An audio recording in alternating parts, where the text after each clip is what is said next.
Let's take a look at what we're going to be going over today. Let me know how the sound is.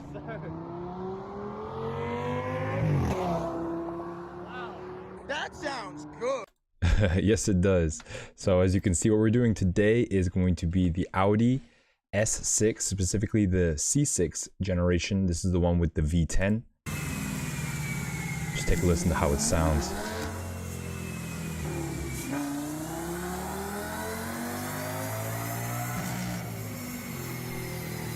Let me know how the sound is, y'all, if you can hear me or not.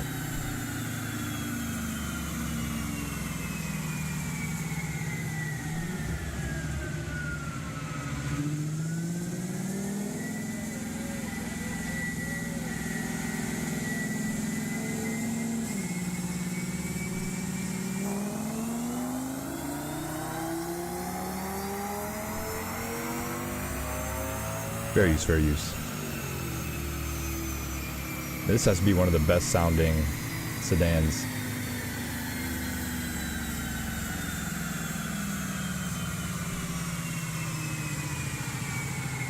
Shout out to the 4 people in the chat right now. What is going on, y'all?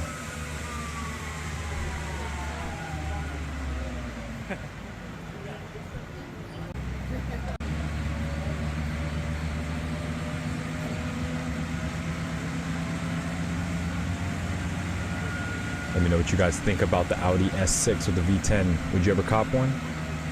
The prices aren't too bad, so, you know, I would. Where's the sound?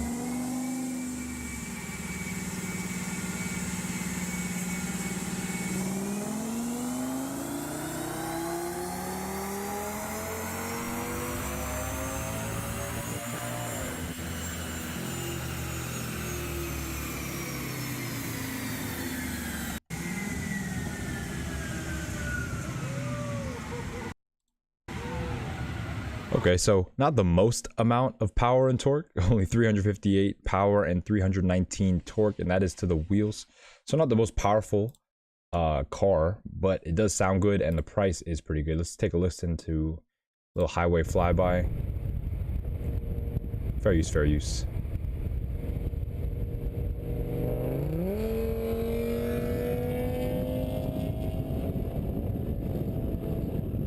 All right, lots of wind in that video.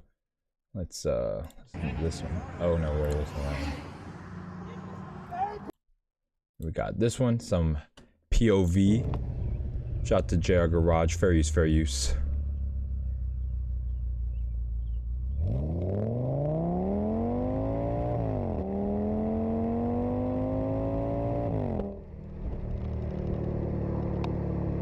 I just love the sound of this car. It sounds so much like a Gallardo.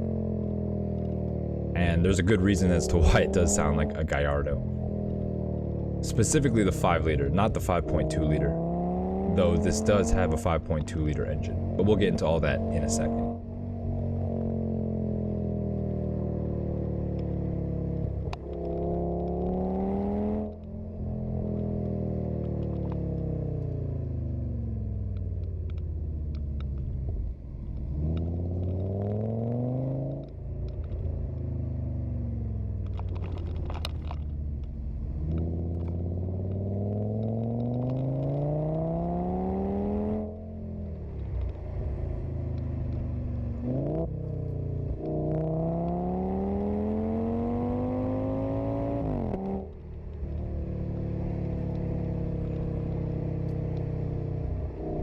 Cool. That's enough of that. We got one more. So this one has headers.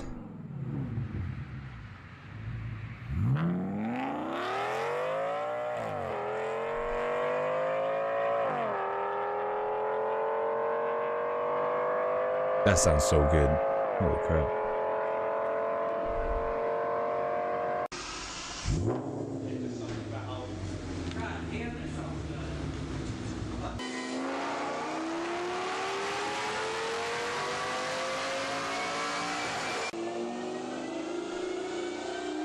This sounds exactly like a 5-liter Gallardo.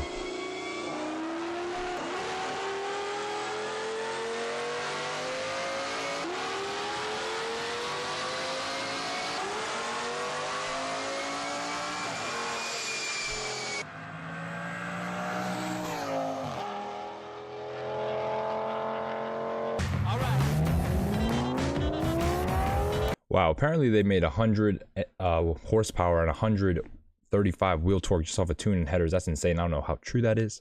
But anyway, what is going on, y'all? On Warren Cars back again after a little break with the Audi C6 S6, the one with the V10 specifically. A lot of people think this car actually has the V10 from the 5.2 liter Lamborghini, so the LP Lamborghinis and up. However, you'd be disappointed, but not disappointed. But it's not that. It's not that engine. It is actually based on the 5-liter engine. It's been bored and stroked, and so it's actually, in my opinion, a better version of the V10. So basically, Lamborghini, we'll just put it this way: Lamborghini made the 5-liter V10, and then they made the 5.2-liter V10. The 5-liter V10 was an even firing or an odd firing engine, and the 5.2-liter V10 was an even firing engine. This is going to be an odd firing 5.2-liter V10. So it's not exactly what you find in the LP Gallardos. It is more based on the 5-liter. In fact, the 5-liter and this engine are going to be based on the 4.2-liter. So older technology in terms of the engine, but it does have the better sound in my opinion. Real quick, before I get into it all, if you haven't joined my Discord already, hit the link and join the Discord. All you got to do is hit that link and then you'll be in here. You'll be eligible to win $50. I'm doing a drawing tomorrow. So if you haven't joined already, you better join before tomorrow because that's when I draw the $50. If you don't, you miss out on the drawing. All you have to do is like a video, comment on a video, subscribe to the channel, and share a video or a reel with somebody. Once you do all that and join the Discord, you'll be eligible to win $50. And again, I'll be drawing that tomorrow. If you haven't already liked the video, it takes 1 second of your time. It helps me out a lot. So just do that real quick. I'll give you a couple seconds to do that. Cool. All right. What else? Yeah, getting back into the Audi S6. This is a very interesting car. A lot of people are scared of this car. They really don't know what it is. First of all, again, as I mentioned, a lot of people think this has the 5.2 liter that's found in the Huracan and the LP Gallardos. It's not the case. It has a 5.2 liter that's been derived from the 5 liter that's found in the original Gallardos, based on the 4.2 liter engine that Audi is very famous for. This is, again, a 5.2 liter, so pretty big engine. However, let's get into actually the stats of the engine. The features, options, and problems. Let's get into it. Let's see, let me get this real quick over here.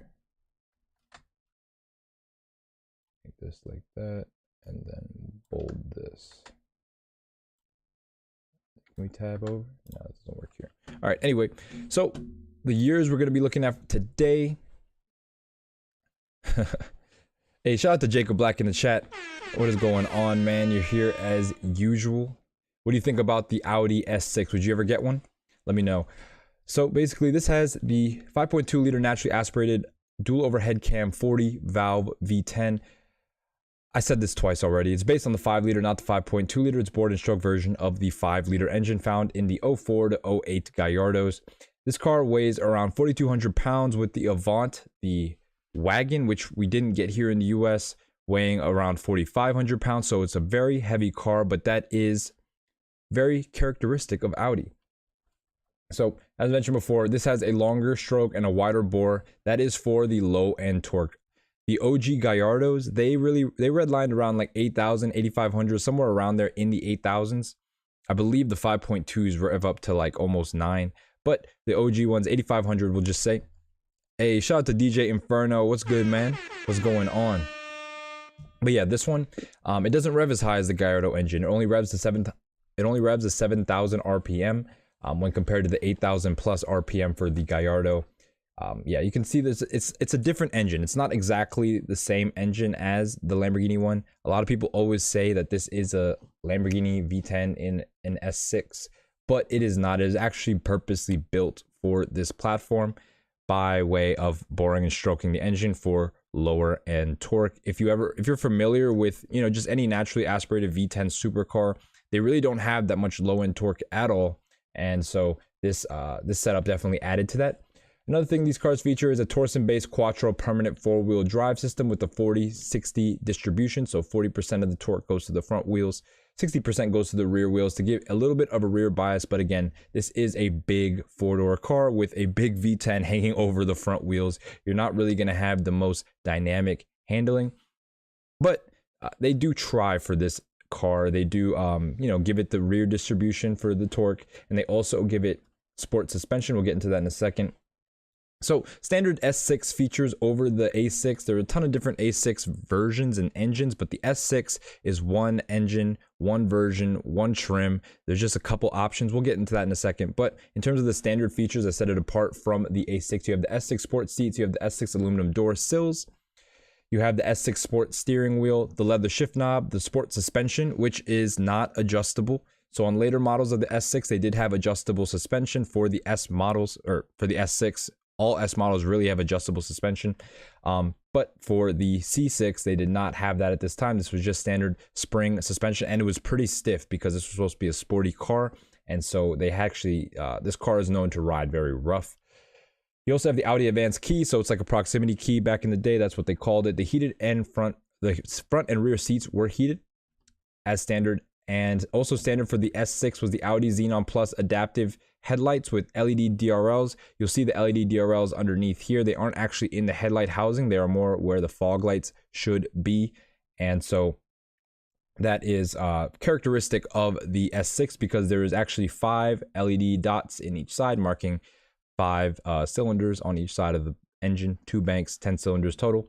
And then finally you have flared wheel arches because this is an S car. What is the chat saying? Jacob said only 4-wheel drive for this car. Quattro, yep, only 4-wheel drive. It is an Audi. Especially in the States, I'm sure in Europe they do have front-wheel drive only Audis, but they don't have rear-wheel drive only Audis. But in the States, only Quattro Audis. They don't make front-wheel drive Audis. I'm not too sure actually. Don't quote me on that. There may be some very, very cheap models of like A4 that are front-wheel drive that you can get, but I don't know who would get those. Why are you cheaping out on an Audi like that?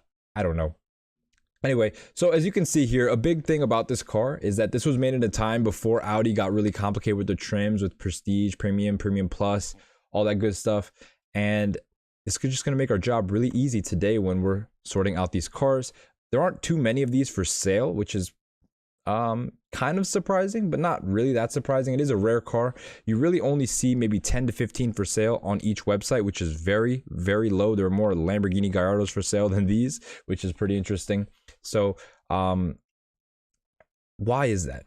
Why is there not many for sale? Why did not many people buy this car? I speculate that many people didn't buy this car, firstly because of the running costs. It is a V10, naturally aspirated V10. The gas alone, this came out during the financial crisis. So most people weren't trying to waste money on gas. Another reason why is because it's just very understated. If you're going to buy a V10 sedan, at the same time this was being sold, the M5 V10 sedan was also on sale. And so I believe most people flock to that because if you're going to get a V10, you want the sportiest version of the car, and that had, you know, a higher revving V10. It made, the sound is debatable, but it also had the SMG. It's F1 derived in terms of the technology. So I believe most people went that route with the V10 sedan. I don't know why they didn't make this coupe, like a coupe version of the V10. That would have been pretty cool to compete with the M6. But anyway, going back to this car, why it didn't sell? And why it didn't sell initially, I believe was because of running costs and styling. Why it won't sell now is because of the perceived maintenance costs. Everyone believes these cars are a headache, and when things go wrong, it can become a headache. However, most people would be pleasantly surprised to learn that these cars are actually very reliable when compared to, you know, an E60 M5 or even any V8 car from back in the day. Like, they were on par. It's not any different than owning the 4.2. So in fact, you know, some might even say it's even more reliable than the 4.2, but that's up for debate. Hey, shout out to GMC in the chat. What is good, man? Greenville, Tennessee. Dang, you're all over the place. Jacob said, I will definitely rent a Lambo this summer, but it will be a newer one, so no V10. Well, they do make a V10 that's kind of new, like the Huracan is a V10, and that came out, I mean, that's still being made right now. So you can get a Huracan, and that's probably going to be your best option in terms of Lambo rental. That was going to be the best price. But if you want to go all out and get an Aventador, I wouldn't be opposed to that either. Just know that the Huracan is way easier to drive than the Aventador. It has a dual clutch, and it's easier to get in and out of. It's easier to see out of. But yeah, if you can get an Aventador, that would be clutch. But just realize that the rental price for an Aventador is probably going to be 2-3 times as much as the Huracan. I remember when I was working for the rental company, we would rent out Huracans for like $1,000 a day, and Aventadors were 2,100 at least, up to 2,500 depending on the spec. Yeah, Huracans are a lot different than the Aventador. Very different cars. Anyway, moving on to the problems. We're going to skip over the options real quick. We're going to go over the problems. And I do have a lot of stuff written down for the problems, but it's just very specific. And a lot of these can carry over to really any mid-2000s to late 2010s Audi. It doesn't really matter. This is just an exhaustive list. Sometimes I provide a shorter list, but this time I pretty much put everything that you need to know. First of all, the biggest issue with these cars in terms of cost and inconvenience is going to be the intake manifold failure. There are these flaps that control the airflow inside the intake manifold. Basically, it's almost like a way to adjust the airflow based on RPM. So almost like a variable intake valve timing, but it's on the intake section of the car and not actually in the valve train. That fails over time. A way to test this is to rev the engine between like 1,000 and 1,500 RPMs, or I'm sorry, 1,500 to 3,000 RPM. So you get that little range where the flaps should actually switch from like the idle speed flaps to more of a performance flap situation to let in more air. So you want to make sure that when that transition happens, it doesn't make a lot of rattling noise. That'll be a sign that your intake manifold flaps fail. The good thing about this car is if the intake manifold flaps are failing, it doesn't actually mean that the car is like going to be in bad shape in the future. Like for example, say your MAF wasn't good, right? Your mass air fuel sensor, right? So your ratios were off, and then it didn't read the air right. It thought that you had a lot more air than you did, so it put a lot more fuel in the mixture. And now you're dumping fuel and you can damage your cats that way. You can damage your O2 sensors. You can damage all sorts of stuff by just having an excess amount of fuel, a rich mixture. Something like this, if your intake manifold flaps fail, you really don't need to address it unless you're really tired of the lack of power. It's not going to actually hurt your engine. It's just allowing less air into the engine. And because it's early on in the system, I guess, it's just literally in the beginning where the air hits. Everything else is calculated by the computer, so it only reacts to the amount of air that's going into the engine. So you're not actually putting any excess stress on your engine by not fixing this problem. You'll just be low on power. Anyway, moving on. You also have fuel injector failure. This can cause leaks onto your O2 sensors and can also cause your cats to fail. The thing is that you really want to make sure that your fuel injectors aren't leaking, because there are 4 cats and 8 O2 sensors on this car. And the O2 sensors, you have to take out the engine in order to change them. That's the biggest thing about this car. Most of these big problems, they require an engine out service. And so that just ramps up the cost to like 5 times what you really expect it to be. And that's why a lot of people stay away from these cars, is because they're afraid that they're going to get hit with an engine out service right after they buy it. What I say is that we'll get into this in a little bit later, but when you're buying these cars, try to factor in your engine out service into the price. Be like, look, I know this car is getting a certain amount of miles. I think, you know, I don't think I want to pay this. I'm going to pay like $2,500 less. And therefore you can kind of offset your engine out service. And then when you do that engine out service, you get everything done at once. That way your car is good for another 80,000 miles. These cars are very reliable when they work. And the only problem is when they don't work, it requires an engine out service.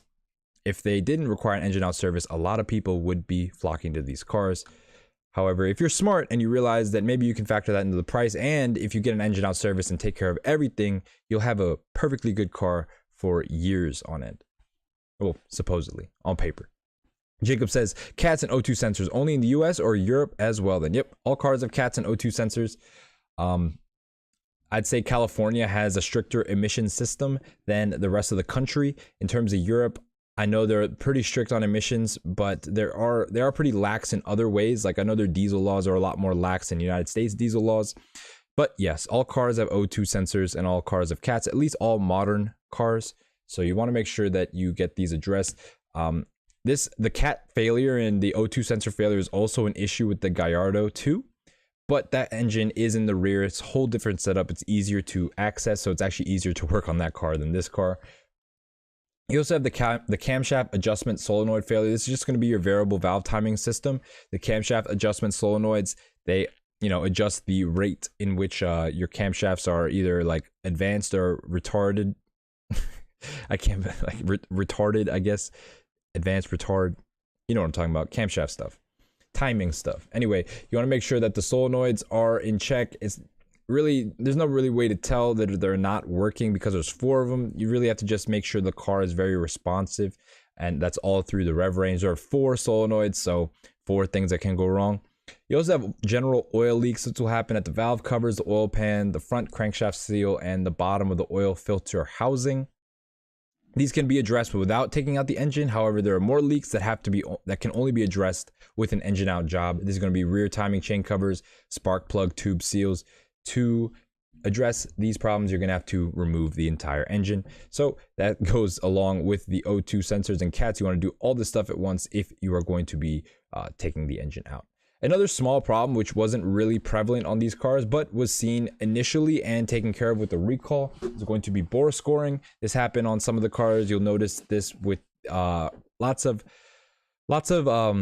oil burning. So because of the bore scoring, the oil gets past the piston rings and into the combustion engine and combustion chamber, and it gets sent out the exhaust. This is going to lead to blue smoke and a sweet smelling smell. Well, no, that's coolant smoke. It's kind of sweet, but oil is sweet as well, but not as sweet. Oil smoke smells like oil smoke. You know what I'm talking about. If you see blue smoke coming out of the exhaust, you could have a bore scoring issue, and that is not good. I highly suggest not going towards that car. You also have timing chain rattle. These cars have timing chains. The problem is the timing chain is located on the back of the engine, and so if you have timing chain rattle, this is going to require an engine out service. In terms of the interior, you're going to have side bolster wear on the sports seats. This is going to be like a small issue. The reason why I bring this up is because Audi has really good interiors, and it sucks because these cars are specifically equipped with the sports seats, and because of that, they wear on the bolsters really heavily, more so than any other seat configuration that could come with an A6. The S6s are just going to look a little bit more worn because the seats are just really heavily bolstered. In terms of rust can be a problem if the car is in a inclement weather climate. Hey, shout out to Clean Whips in the chat. What is going on? What is going on? Yeah, it has been a minute. I'm glad to see you back, man. Yeah, back to this. Rust can be a problem if you're in an area with inclement weather. So you want to check on the lower sides of the doors and fenders, as well as near the rear shocks underneath the car. You really want to check the side molding right here. This is where the rust is going to appear first, kind of bubble up and make it's going to make itself known on the edge of the door. And let's see what else. Oh yeah, window regulators, door locks, keyless entry door handles. These are all going to fail eventually as well. So just kind of stuff you got to deal with. Doesn't really affect the performance or the drivability of the car, just kind of the convenience of the vehicle. Let's see what else. You also have rattling speakers. These are old cars. The cones are going to have little parts that fall off here and there, and they become rattly. So just test your speaker system out. Turn it up all the way. Turn up the bass all the way to make sure everything sounds really good. You also have small problems like the seatbelt buckle sensor failure. So if this happens, you're going to have to change out your whole buckle because it won't register that the seatbelt's on. You'll have it buckled, but on the dash, it'll say your seatbelt is unbuckled. Just little problems like this. Electric steering lock failure. So if you put on the steering lock, it can get stuck in that in that setting. It can get stuck. That's a big problem because you really can't do anything about it without towing it to some dealer and they're getting it undone. Let's see what else. Yeah, and it can also automatically come on and get stuck that way, so you don't even have to set it. Other small issues, you have taillight condensation, so the taillights will leak a little bit. You'll have some moisture that will go in there and make its way onto the surface as condensation. Typical stuff with old cars. You also have the AC heater valve. So if this fails, that means basically you're gonna have an uneven blow of cold air and hot air. So say you set your climate control just on 70 on both sides. One side's gonna be cold, one side's gonna be hot. Because the heater valve is broken, it cannot divide that air like it's supposed to.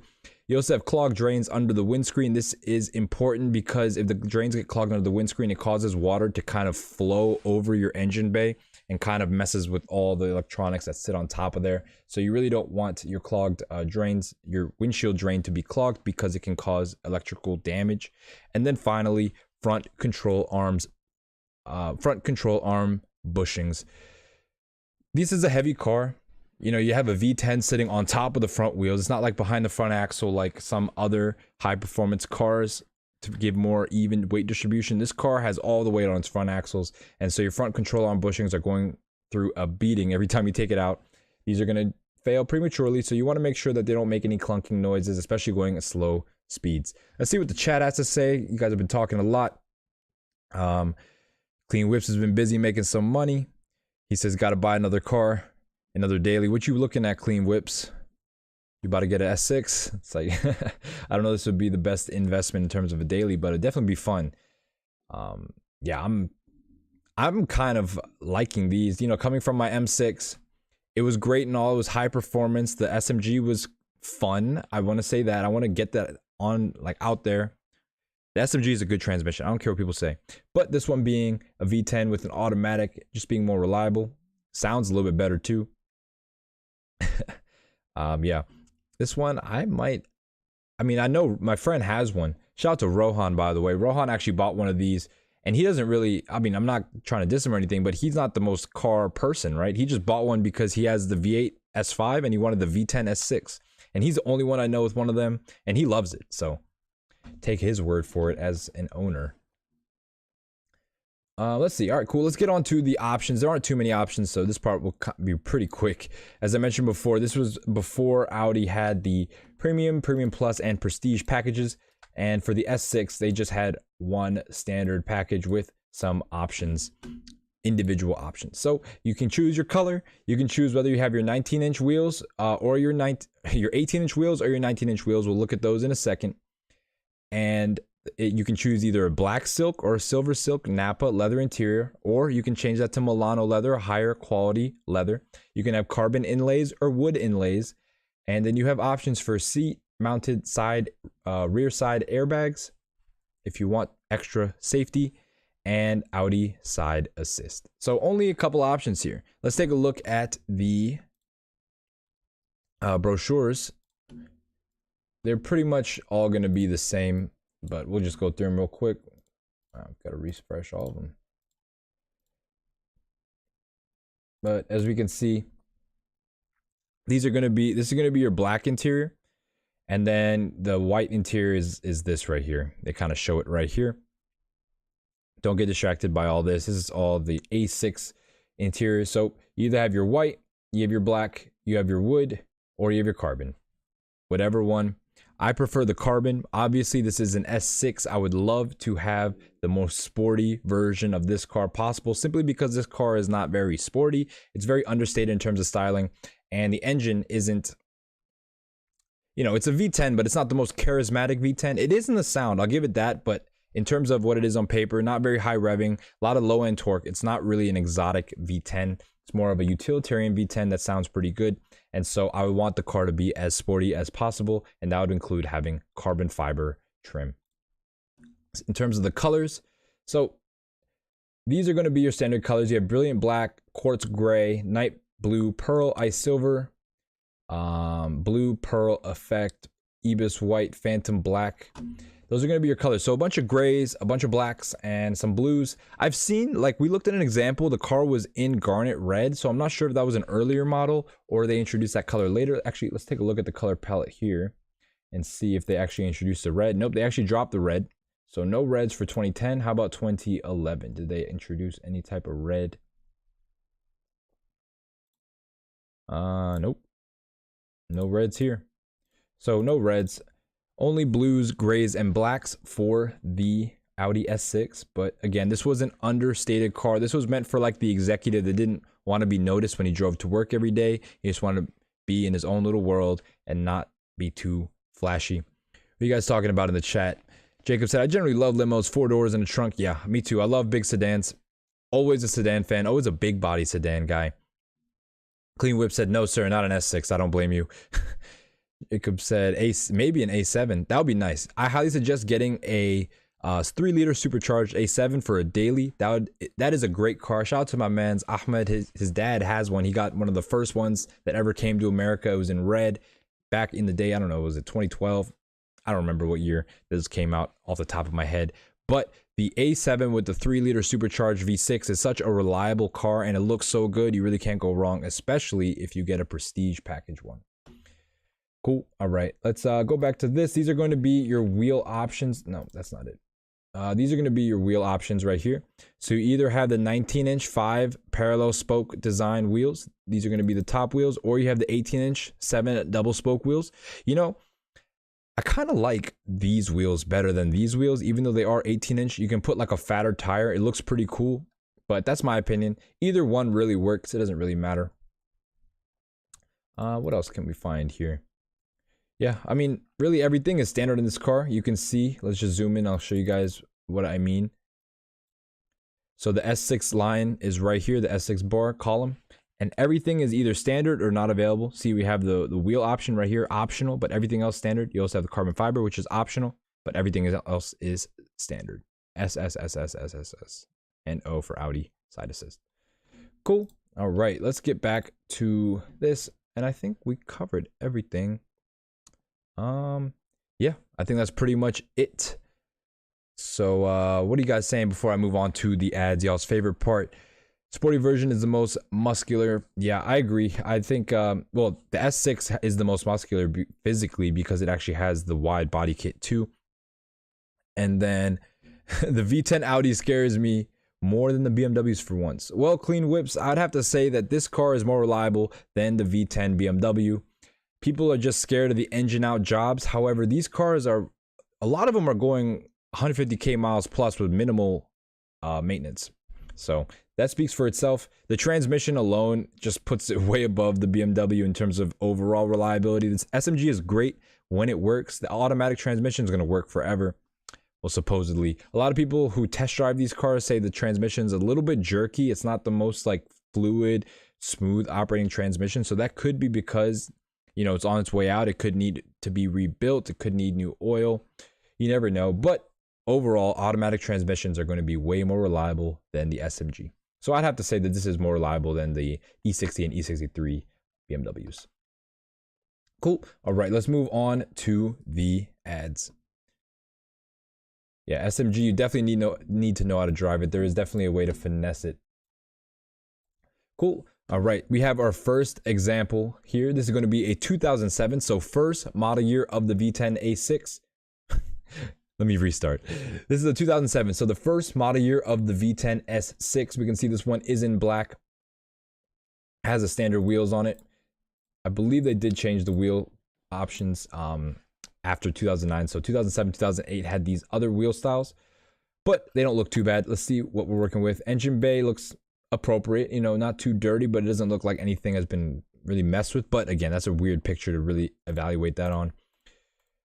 Interior, we have the wood trim. Not a biggest fan of the wood trim, but we do have the black seats. Wood trim, black seat car. We can see a lot of wear and a lot of paperwork. That is good too. Let's see what he has to say. Example of a rare car. Runs like a sports car, rides like a luxury car. Don't lie to me. It has a very stiff suspension. Does not ride like a luxury car. May look like a luxury car, but definitely doesn't ride. Bought it as a trade from Pagani of Miami. Wow, interesting.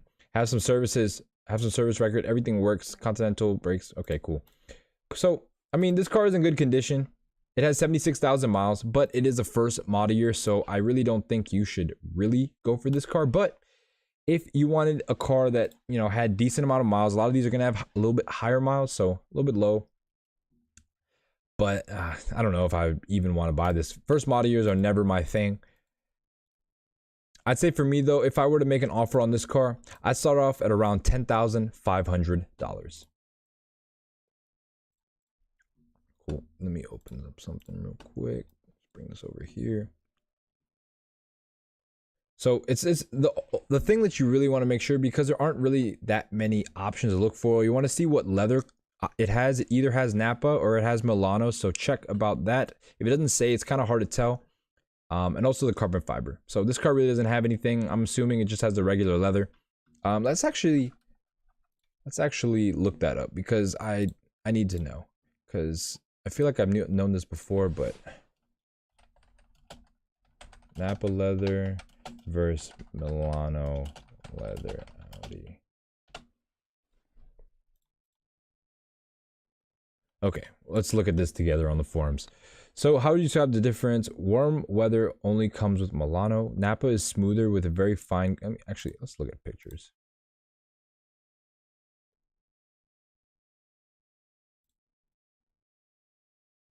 So this is.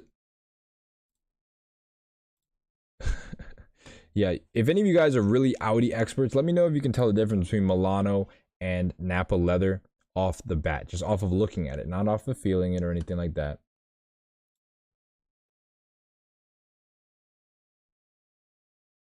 So basically, what I'm seeing here is the Napa leather becomes shiny.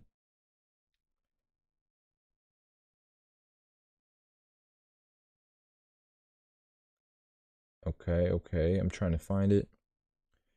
Yeah, I can't really tell. This is exactly what I was looking at before. It was just like no one really has a right answer. A vegan version, maybe. I'm not sure. So people are saying that Napa is better than Milano. I guess it really all matters. It really doesn't. It's really up to you whether or not you like Napa or Milano. But Milano is just going to be the upgrade for some reason. But a lot of people go back and forth on Napa versus Milano. I don't really get it. This looks like Napa though. It looks pretty shiny. It looks pretty basic. So again, for me, $10,500 for this example right here. Moving on to our next one, we have another. Moving on to our next one, we have a 2008 S6. So second to last model year. This one has 71,000 miles, so not too many miles. This one does have the V10. You can see on the interior, looks pretty clean actually. We can see this one has the carbon fiber trim, so both the aluminum and carbon fiber trim. I really like the way this looks. Very clean. Back seat looks pretty much unused as well. No climate control back here, but I don't think that came on the S6 at all. Just a very clean example, especially for having 71,000 miles. This one's at Carrier Motor Car. Shout out to Carrier Motor Cars. I always review their cars for some reason. They just have a great inventory. Lots of cars with like really good examples of them too. All right, they're asking 15 grand for this one. It is a little bit nicer than the last one in terms of condition. It's a later model year. It has less miles. For me, I'd be willing to go up to 12.5 for this example right here. I think 12.5 would be really, really good. Moving on to our next one, we have a silver example. This one is going to be in Florida. Okay, this one is 55,000 miles, so a low amount of miles for this 2008 example. You can see it is in silver. Scrolling through, it has these wheels. Again, these are going to be those standard wheels prior to 2009. Interior, we can see looks pretty clean as well. We have the carbon fiber trim. So carbon fiber and black leather interior. Pretty standard interior. The silver is also pretty standard. Not really a big fan of the silver. I'd rather have it in black, especially with a black interior. But again, this car is pretty clean for what it is. 55,000 miles, and they're asking 28 grand. That's way too high. There's a reason why this car has been listed for 17 weeks.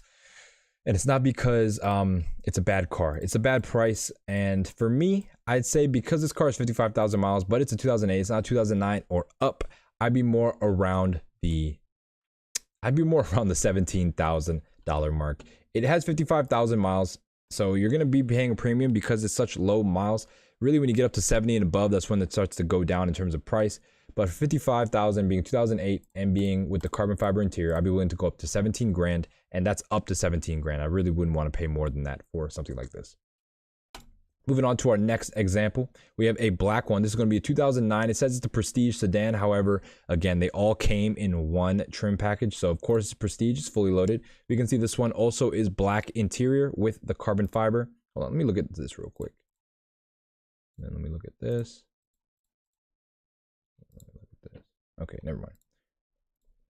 So going back to this one, we can see it is carbon fiber with the black interior. However, it has 138,000 miles, and you can kind of tell that with the seats. The seats look a lot more wrinkly. But for 138,000 miles, you know, these cars I have, as I mentioned before, these cars have been going for miles and miles and miles. You'll find a lot of them out there on the road with 170, 180,000 miles plus. So if you're buying one of these, you really can have a good amount of fun with this. You can have about 30 or 40,000 miles really before you really have to worry about anything. That is if a lot of the things have been taken care of in appropriate time intervals up to this point. That's all can be proved with the service records. So just make sure you have those. You can see the interior is going to be black with the carbon fiber. Very standard interior. You can see every single car you've looked at so far. Make America Great Again. Trump. There you go. You can see that, yep, very standard interior. Nothing really going on. These are going to be those 19-inch wheels. As you can see, 2009 is when they introduced the new wheels. Engine bay looks pretty clean. You can see how cramped the engine is in here. No room to work on this at all. Especially to get to those rear timing chains. You just can't. But overall, this is a clean example for having almost 140,000 miles. I'd say for me, though, the mileage is really high for the price. 11.9 would more like 100,000 miles. I mean, wait, hold on. I'm confusing myself. High miles, low price. So 11.9 should be, you know, oh man, I can't even think. Anyway, 138,000 miles for the. I'm having a brain fart. Because the car is 138,000 miles, I'll be willing to go up to $9,500 for this example right here. Cool. Moving on to our next one, we have another black example on the same wheels as last time. We can see this one has 130,000 miles, and they're asking 11 grand. So pretty much the same as the last car we looked at. I can see, I don't know what's going on with this guy and his camera roll, but this is never the way to put up your pictures. Never screenshot your phone, because you're just going to have stuff like this. People can find out stuff about your life. But you can see he has a lot of pictures that he just didn't put on the ad for some reason. I don't know why he took the actual pictures and took screenshots of the pictures to upload here. But that's not a very good plan in order to sell your car. Let's see what it has to say, though. Super sedans for sale. Second S6 V10. Yes, I'm so passionate about this setup. I've had 2 of them. As the family grows, priority changes. 2 keys and has a manual. Engine light on due to O2 sensor replacement. See, this is a big problem because it says it doesn't affect performance at all, just a simple sensor. I mean, there are 8 O2 sensors, so 1 O2 sensor might not be an issue. However, when your car has 1, it's just gonna show that light. And yeah, you don't want to deal with that check engine light. He says it's 1, it may be more than 1. You're gonna have to really bring your tools in order to diagnose this car. It says water hose for the windshield wiper needs replacement. Easy DIY. See, I don't get what people say easy DIY in an ad like this. If it was easy, you would have done it yourself. Throttle body needs to be sealed. A good silicone takes care of it. See, this little things like this. I don't understand why they say stuff like this. It needs to be sealed. Do it yourself. I don't get why you're not doing it. There's a reason why you're not doing it. It's because it's not easy to do, like you say. Overall, needs cheap fixes, nothing to worry about, and you can fix it little by little. How about you fix it little by little? Oh wait, you didn't. Why didn't you do that? These are questions you got to ask. Again, sometimes you'll come across people that just they don't fix it because they don't care that much, you know. But when you're buying it for when you're actually gonna buy it, and he says it's so easy to fix, just ask him to fix it himself. Just be like, hey, like I'm really interested in this car, and you say these little DIY fixes need to be done. How about you fix it, and I'll offer you a price that sounds better to you. So this one, he's asking $10,900 for it. It has 130,000 miles. Given the problems that he listed, I wouldn't really want to go above $8,000. And for $8,000, I'd probably go a little bit higher if he fixed the problems, but no higher than $8,500. Cool. All right. Moving on to the last example on Facebook. We have a 2011. This is going to be a last model year for the V10 S6. We can see this one is in white. A lot of pictures here. We can see the interior is black. We haven't seen a single white interior car yet. Hopefully we find some, but this one is going to be in black with the carbon fiber trim. As you can see, this one also, wait a minute. So this one also has rear climate control. Let's go back to this one I think we were looking at. So that's what that looks like. Yeah, so this one has, or at least, hold on. Because this is a 2011, so I'm not sure if they added the rear climate control, or is that just rear, what is that? I guess it's climate control. Yeah, so another zone of climate control. You can see this one on 2011. I wasn't even aware that this came on the 2011, but we can see it right here. It says it's Prestige. So Prestige S-Line, all-wheel drive, V10. I'm not too sure what that means. It's an S car. It's not an S-Line. So, Yeah, this is just kind of like a chat GPT, but not even. Chat GPT would have written a better description than this. 81,900 miles, and they're asking 18 grand. This is a last model year car, so you are going to be able to ask a high price. It also is a lower mileage car. It also is a lower mileage car, so that helps it as well. I'd say for me though, being that this has 82,000 miles and it is a 2011, I'd be willing to go, let's see. Yeah, I'd be willing to go up to 15.5 for this example right here. And the roof is proof of not letting water in. I'm not sure what you mean by that. And the US version, according to yellow lights on the front side. Yep. So yeah, all US cars are going to have some sort of amber on the side. These early models of cars, they put it in the bumper, and as people started to like black out these parts or put paint match reflectors in to replace them, they figured we got to put it somewhere where people can't access them. So they started moving to the lights, but you'll see that sometimes. Other times you see it on the bumper. It really doesn't matter, actually. I don't know what I was talking about. But sometimes you see it on the bumper. Sometimes it'll be on the lights. I like it when it's in the bumper because you can actually change it out. The orange reflectors are really, really ugly. Not really a fan at all. Anyway, moving on to Autotrader, the next place we look at ads. We have a 2008. This one is going to have 109,000 miles. So scrolling through, we can see it as a black example. It's going to be a 2008 on the 19-inch wheels. Interior looks a little bit rough. You can see a lot of wear on these bolsters right here. Let me move this right here. You can see a lot of wear on the bolsters right here.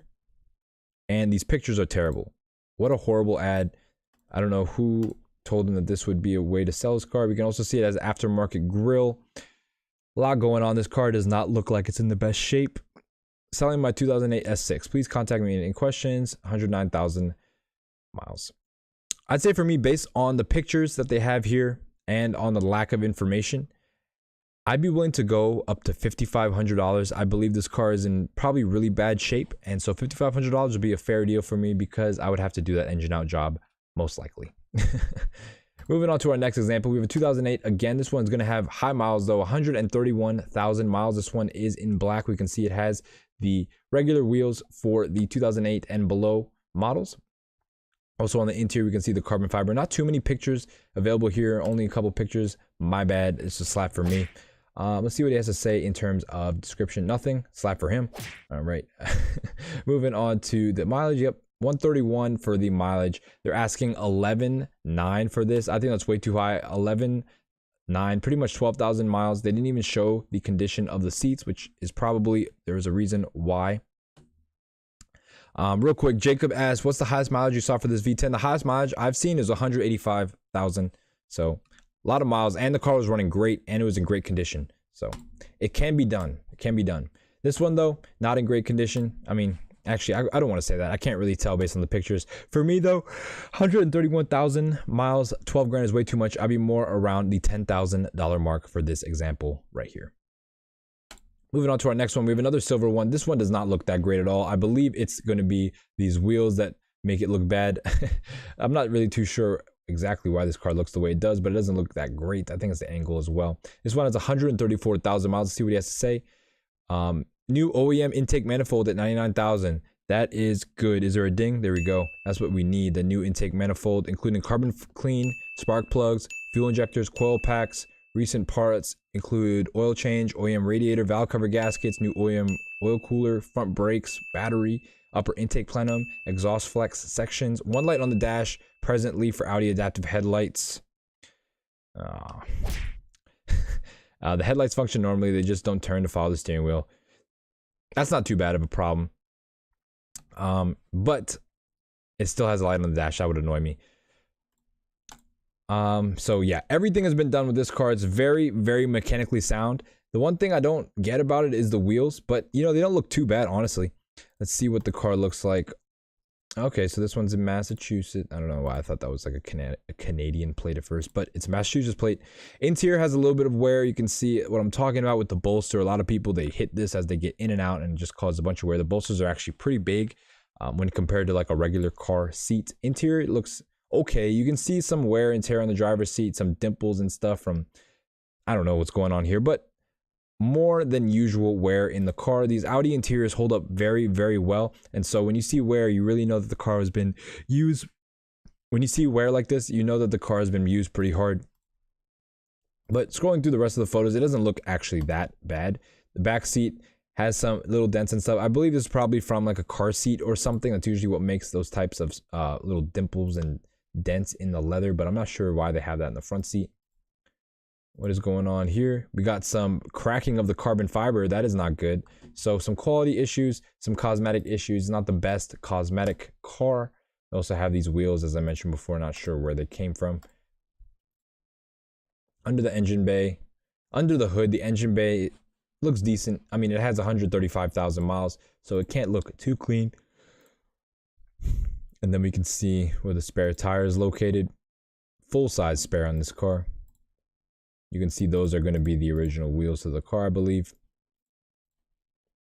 Also a stack of receipts for everything that they mentioned below. 12,000 they're asking, 134,000 miles. It has everything done to it. So for me, I couldn't really go that much lower than 12, but I would be willing to go up to $11,000 for this. I think 11,000 would be really good.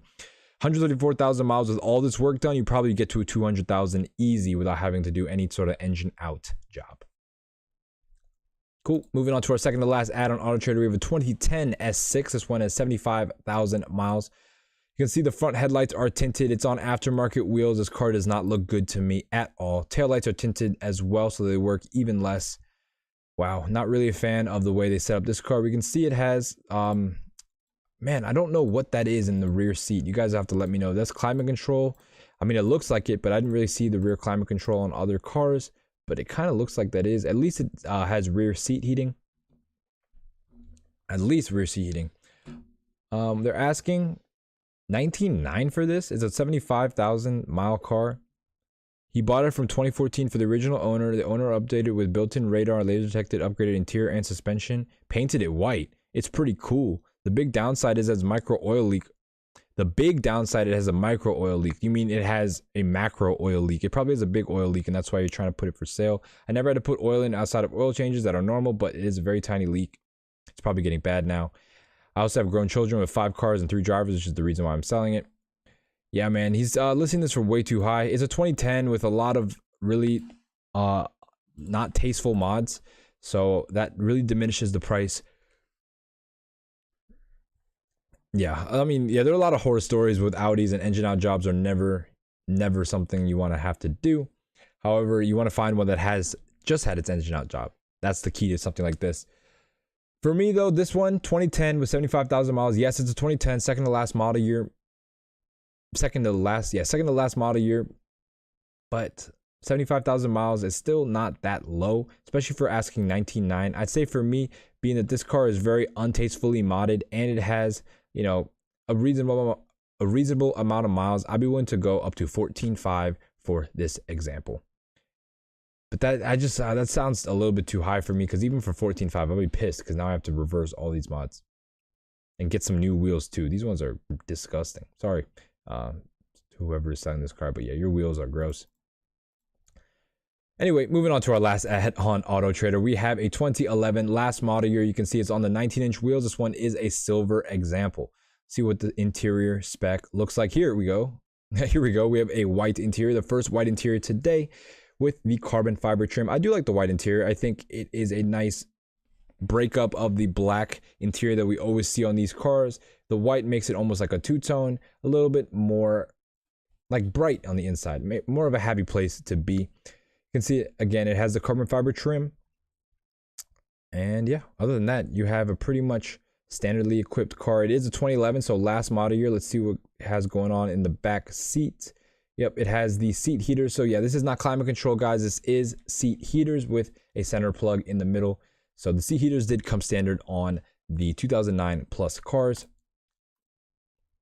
So pretty nice example here. 106,000 miles. This would be something that you have to really make sure the mechanical nature is kept up on, or has been kept up on. You don't want to pick this up if it's literally needing everything or hasn't had anything done. So engine out job for a car like this is completely 100% necessary before you buy it. 106,000 miles. Of course, it's going to be running into a lot of problems now if it hasn't been addressed before. I'd say for me, being that this is a white interior car, the white interior is pretty rare, and this is the last model year, so it does command a little bit of a higher price. The only thing bringing it down is the high mileage. However, it's not too high compared to some of the examples we looked at. I'd say for me, being at 107,000 miles and being the last model year, I'd be willing to go up to $13,800.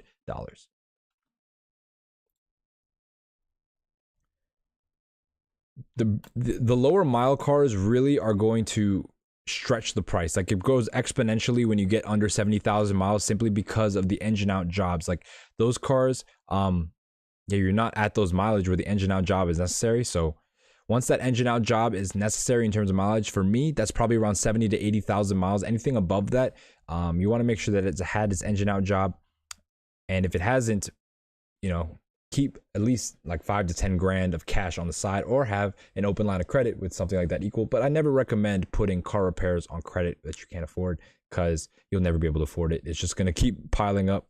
And yeah, I know that from experience, so take it from me.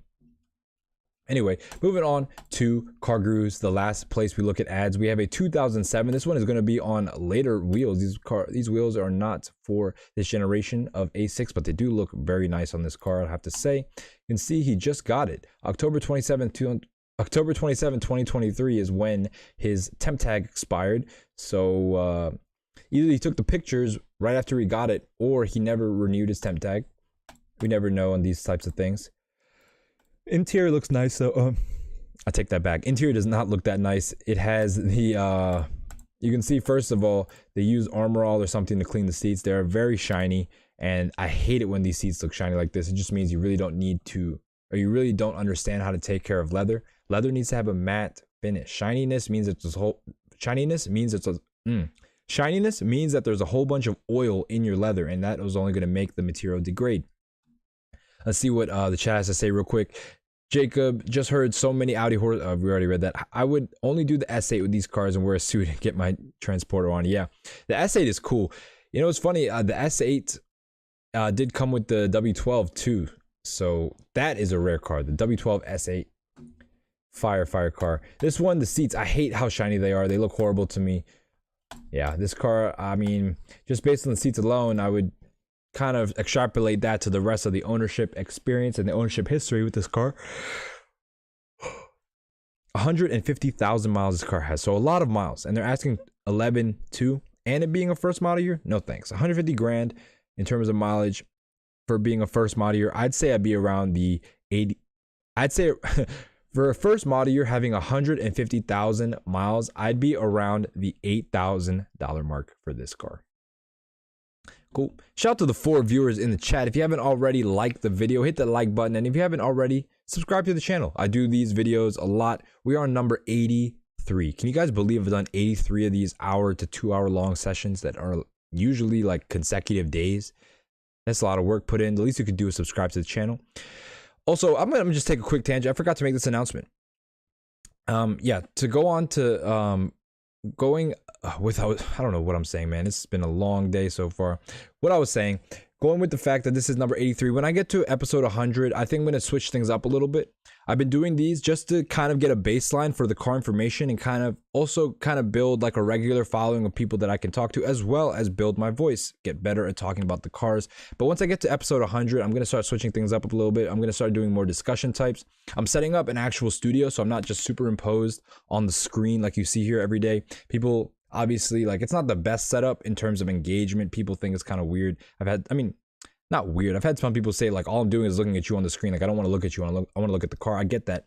So I'm going to be setting up kind of a studio so I can have me in my studio, and then I'll switch between me and the screen. More high quality production value that way. Also, yeah, I'm getting a new camera as well. So that's going to be in the works in terms of shooting actual in-person car reviews. So I'm going to be shooting my Lexus one. I'm doing a bunch of cheap cars so far.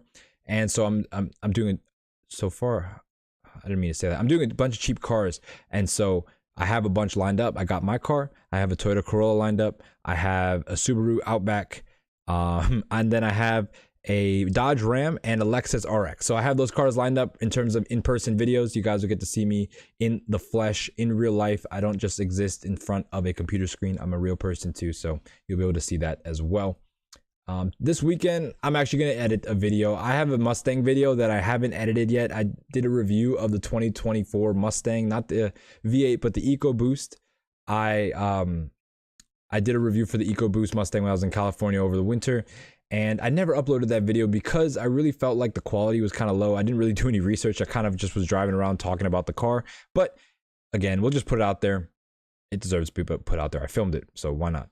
And then Jacob said, no, how many cars? Yeah, I just have a bunch of cars lined up to film in person. I got my Lexus, I have the Corolla, I have a Outback, I have a Ram, and I have a Lexus RX. So those are going to be coming out. Not the fanciest cars, but content is content. We're going to get better cars as time goes on. I'm working with some dealerships in the area as well to get more newer cars. But again, dealers are very reluctant to let people who aren't really making them money touch their cars. So we'll see how that works out. Cool. Anyway, going back to this one, 8 grand. Cool. Moving on to our next example, we have a 2008, another one in silver. We can see this one is going to be on the 19-inch wheels, I believe. Yep. Actually, I don't know. These don't look like the 19-inch wheels. These look kind of big, like 20s almost. Wow. All the boomer pictures. 360. All right, interior looks all right. You can see some wear and tear on the interior. It's not the cleanest thing in the world. It doesn't look like it really cleaned it before these pictures were taken. And the seats look a little bit shiny. How many miles does this car have? It has 170,000 miles. So, yeah, here, Jacob, this is what I was talking about. This is a high mile example. Still running, not really too sure on the mechanical nature of it, if it's good or not, but it is still here. It is still on the road. Who buys a silver Audi? I don't know, but a lot of the S6s we looked at today are silver, which is pretty crazy. 170,000 miles. They want 7,900 for it. It is a 2008, so not the first model year, but second to first. I'd say for me though, I'd be more around, for having almost 170,000 miles, I'd be around the $6,500 mark for this car, especially not even having the original wheels. Moving on to our next one, we have a 2008. This one is going to be in black. We can see it is on these wheels, which I don't believe are S6 wheels, especially this being a 2008. You guys can let me know. Scrolling down though, we can see the interior looks pretty clean in terms of not having the Armor All finish on the seats. They're not that shiny. They look like they're actually taken care of. Steering wheel looks in all right condition as well too. Center stack, I mean, looks normal. We got the carbon fiber trim, which is my favorite trim. The wood trim is not it for these cars. We can see it's also cracking. I see a lot of cracks on these cars. I'm not sure. Did we already look at this example? Not sure, but I do see a lot of cracks in the interiors with these cars. Scrolling down, yep, just carbon fiber. Nothing really crazy going on with this example. It is black on black, pretty standard. 118,000 miles, and it's only asking for 9 grand. You want to see what's wrong with this car. I don't know what's wrong with this car. The condition is really nice for the mileage, and the price is really low for the mileage. So not really too sure. Let's see what they have to say. 1 accident reported. So there's your answer right there. There's an accident on the Carfax. However, it still has a clean title, so it's probably a really small accident. That's something you want to you want to go over yourself, whether you're comfortable with getting an accident history car. For me, if it has a clean title, I'm fine with it. As long as a clean title, if it has an accident history but clean title, that's cool with me. But some people, I know a lot of people that are not fine with any sort of blemishes on the Carfax. So decide that for yourself. He said Atlanta car, probably poor maintenance. Yeah, I mean, that's probably true as well. It's not a truly Atlanta car. It's actually an Alpharetta, so it's a little bit of a nicer area, but I do hear you. It is in the Atlanta area, so yeah, it probably doesn't have the best maintenance, and the price probably reflects that too. There's probably a lot going on with the car, and they're trying to dump it for as quick as they can. That's why the price is low. However, for me, based on that information alone, you have to go even lower. So for this car being a 2008 with 119,000 miles, I'd be willing to go up to $7,000 for it.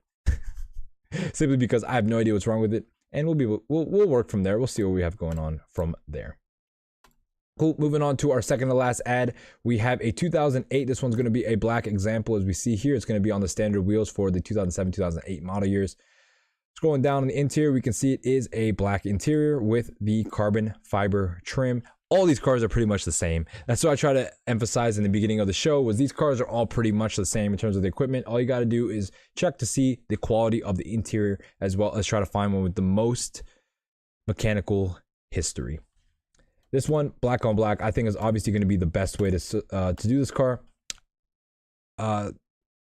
Bearing that in mind, I also like the white interior, simply because it's so rare. I do believe the white interior is going to have a premium, but black on black is always going to be a fire spec. This one looks in all right condition. We don't see any of the carbon fiber cracking like we did on the last example. The front passenger door seems to have a problem with cracking trim. Not really sure what that's about. We can see here it has the rear heated seats as well. Engine bay looks pretty tidy too. That is a good sign. You know, the car is clean in general. I do like this car. This is a good example. 2008. They want a bunch of money for it though. 46,000 miles, and they want $24,000. Again, as I mentioned, the price as I mentioned with these cars, as the mileage goes down, the price becomes exponentially bigger simply because of that engine out job. As the mileage goes up, people don't want to risk having that engine out job, so they're willing to pay huge money for these low mile cars. Way too expensive. I agree with you, Jacob. I say for me, because this car is under 50,000 miles, you know, it probably has had no maintenance done, but that's why it's on the more expensive side, because it has low miles. But I want to factor in the maintenance that's going to happen in the future. For me, having under 50,000 miles and being a 2008, I'd be willing to go up to $15,500 for this car. And yeah, I don't think I'd buy it. I don't think the seller would actually sell it for that much, and I don't blame him, because a lot of people would actually pay something close to this simply because it is a low mile car that needs engine out service. And finally, our last example, we have a 2010 S6 V10. As you can see, V10 all-wheel drive, 5.2 liter. Scrolling down, we can see the interior is actually very clean in terms of the condition of the seats. These seats look very nice, hardly any wear on the bolsters, plus they're not shiny at all. They're actually very matte. They look very clean. Back seats don't even look like they've been sat in. Looks very nice as well. You can see it has the carbon fiber trim, silver trim up top. Engine bay looks pretty stock. You can see on the other side, the only thing we have here is service rights. That's also a good sign. I like this car so far, honestly. It's a 2010, so it's one of the later model years, second to last model year. 5.2 liter V10, 2010, with a really clean interior, black on black. You have the 19-inch wheels as well. You can see those right here. Yeah, this one is actually a really good example in terms of the quality. 140,000 miles. This is one of the cleanest ones that I've seen with this amount of miles. A lot of people aren't going to want to get this car because it has 140,000 miles, but it is very clean. You really ever see a car like this clean, especially with this high miles? You'll see ones with half this amount of miles that look just like this, which is pretty crazy. Yeah, I say for me though, being at 140,000 miles without anything really to say about the maintenance history, and I saw it right here, it has one accident on the Carfax. I wouldn't want to pay 11 grand for that, not having any maintenance history and having an accident. For me, 140,000 miles for this example being a 2010 with, as I mentioned, accident and no maintenance history, I'll be willing to go up to $8,500 on this car. And that would be a really good deal. $8,500, 140,000 miles. If it had the maintenance done, engine out and everything already, really good deal. Cool. All right. Yeah, what did this chat saying? Clean Whips, Jacob asked Clean Whips, what do you mean by ATL? ATL is Atlanta, and Atlanta, it has a very bad rep for a lot of things. And in terms of the car world, a lot of cars, you know, they live a really hard life in Atlanta. A lot of people in Atlanta don't really take care of their things. That's kind of just a stereotype. Not completely true with everybody. Of course, there are nice parts of Atlanta. And yeah, exactly. If you know, you know. If you've been to Atlanta, you understand what we're talking about here. Yeah, that pretty much wraps it up in terms of these Audi S6 V10s. Very special cars. I just want to emphasize how special these cars are. The sound is incredible. One of the best things about the pre-LP Gallardo was the sound, and you can get that sound in this car. A lot of people will pay $100,000 for that sound. You can get it for under 10 grand in this car. Granted, it's not going to look like a Lambo, but it's going to sound like one, and that's like half of the battle right there is the sound. I highly suggest getting a 2010 or 2011. Those are going to be the most fully equipped. However, they're all pretty much the same, as you could just see. Yeah. Clean Whip says unmaintained. Clean Whips is scarred by Audis, I can tell. It's okay, man. We're gonna find you a good Audi and we're gonna switch your whole mindset on them, because Audis are really good cars if you find a good one. It's like MIA, but the cars are all worse. Yeah, it's like MIA. It's like you have the black version is Atlanta and the Hispanic version is Miami. They're both the same, just one is more black and one is more Hispanic. It's actually funny because in Miami, there's hardly any black people that actually live there. And whenever black people come in, they're always coming from Atlanta, by the way. You can always tell when the black people aren't from Miami. It's pretty funny. They always are, you know, doing Atlanta stuff. Anyway, yeah, I'd say get a 2010 or 2011. As you saw, the prices are pretty much all the same for any model year. The most expensive ones you'll see are going to be in the mid 20s, and if you can find one in the mid teens for a really, really good example, just get that one. You'll be very surprised with how reliable these cars are when compared to, you know, what people say about them, what the internet says about them. These cars are really good. Again, the one person I know who owns this car isn't a car guy, and he loves it. He doesn't really care. Like, it's funny because he bought it because he wasn't really like familiar with the maintenance, the scary stories that people say, and he just bought one. And so he bought one and he's completely happy with it. It's been reliable. It's his daily. So you can't speak bad about these cars. A lot of people, they're just scared of the engine out job, which is scary. But again, if you're paying 15 grand for a Gallardo sounding sedan, that is really a luxury sedan at best, you're going to have 5 grand to set aside for an engine out job when it is time. Probably more than that, honestly, if you're going to do everything cats. 2 cats are expensive, but yeah. Engine out job is the biggest hindrance of this car, but again, we work around it. You can get a really good deal if you find one that's already had it done. Cool. And then Jacob Black says, aren't the second best hand cars, I can't read, aren't the best secondhand cars the ones from California? A lot of cars in California are really nice, simply because the weather is really nice and it doesn't snow there. And a lot of rich people live there, so a lot of the nicer cars did make their way to California. So you will find a lot of nice cars there. Yeah. And then Clean Whip said, ATL things, LOL. As a person who only owns Japanese cars and still do German cars scare me. Yeah, man. I'm telling you, they are scary. They're not for the weak-hearted. But once you get into one and you understand, you know, the limits of the maintenance and the reliability, it's actually not too bad. Yeah, it's not too bad. It's I was used to the BMWs, and then I went to the GADM cars, the Lexuses. So I'm like, wow, the Lexus I don't even have to touch.